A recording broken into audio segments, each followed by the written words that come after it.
All right, Fountain City. So if you walked into the gym the last week or two, we've got a new machine here called the GHD. There's 2 more coming, so we're going to have 3 of these. Thank you, Kara. So GHD stands for Glute Hamstring Developer. So the first thing we're going to show you is a couple ways we can use this, starting with the hip extension, which is what a GHD is actually meant for. It's to develop your glutes and your hamstrings.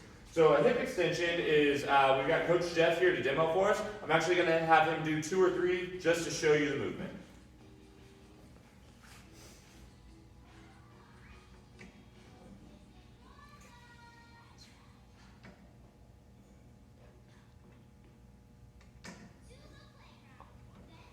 Alright, so that is the hip extension. It is meant to develop your glutes and your hamstrings. So think about doing the top of a deadlift, right? So it's just a horizontal deadlift.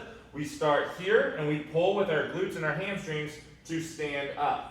Top of the deadlift. So a couple points of performance is when you're getting set up, you want your feet to be about parallel with where your hips are going to be so that you're not at an angle one way or the other. You also want to make sure that this is pulled forward enough that your hips are clear of the front of the pad. You want to have free range of motion so that hinge can happen unimpeded. So now that he's set up there, a couple things we're going to look at. He is hooked nice and tight with his feet, and the glutes and the hamstrings are going to be engaged. So you can kind of tell yourself how you want to get up. There's a couple things we're going to do. So from here, we've got a nice lumbar curve. He's going to cross his arms. When he goes down, that lumbar curve is going to stay the same. So nice, relatively neutral spine. And then he pulls with his hamstrings to come up. So give me one more.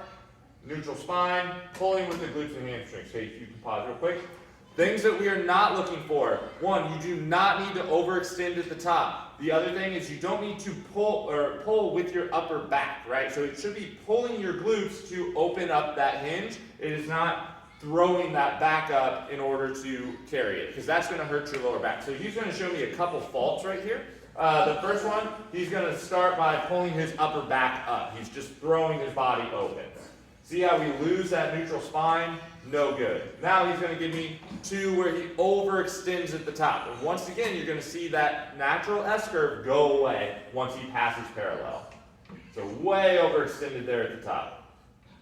So those are the faults we're looking to avoid. So real quick, when you get set up, parallel here, hips clear of the pad, crossing your arms, nice tight core engaged, and then pulling with the hamstrings as you come up just back to parallel. So once again, Jeff's going to give us 2 good reps.